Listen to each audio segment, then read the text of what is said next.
अक्कलकोट विधानसभा मतदारसंघाचे आमदार सचिन कल्याण शेट्टी यांना गोळी घालून मारण्याची धमकी दिल्याचा गुन्हा सदर बाजार पोलिसात दाखल झाला आहे।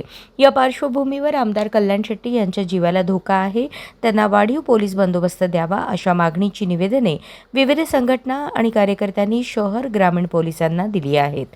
यावर आता पोलीस अधीक्षक कार्यालयाने अक्कलकोट उत्तर पोलिसांकडून अहवाल मागवला आहे। अहवालानंतर त्यांना वाढीव बंदोबस्त दिला जाणार आहे। शुक्रवारी 7 ऑगस्ट रोजी सोलापूर शहरातील महावीर चौकातील प्युमा शोरूममध्ये आमदार कल्याण शेट्टी कपडे खरेदीसाठी आले होते।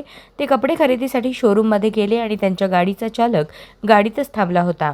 त्याच्याजवळ श्रीशैल हुळ्ळे व प्रभाकर फुलारी हे दोघे आले। त्यातील हुळ्ळे म्हणाला, तुझ्या दादा आमदाराला गोळी घालून मार, तुला पैसे देतो, मी पुढचे बघतो।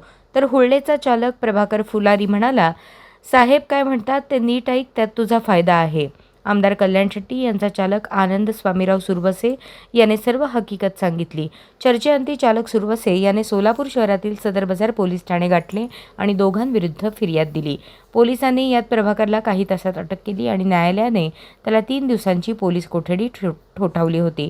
दरम्यान आमदार कल्याण शेट्टी यांना गोळी घालून ठार मारण्याची धमकी भर दिवसात दिल्याने त्यांच्या जीवाला धोका असल्याची भीती कार्यकर्त्यांनी व्यक्त केली।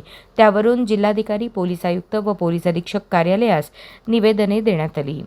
या पार्श्वभूमीवर आमदार कल्याण शेट्टींना वाढीव पोलीस बंदोबस्त देण्यासंदर्भातील निर्णय पुढील आठवड्यात होईल अशी माहिती वरिष्ठ अधिकाऱ्यांनी दिली। अशाच नवनवीन अपडेटसाठी जनता राज्य न्यूज चॅनलला सबस्क्राईब करा, लाईक करा आणि शेअर करायला विसरू नका।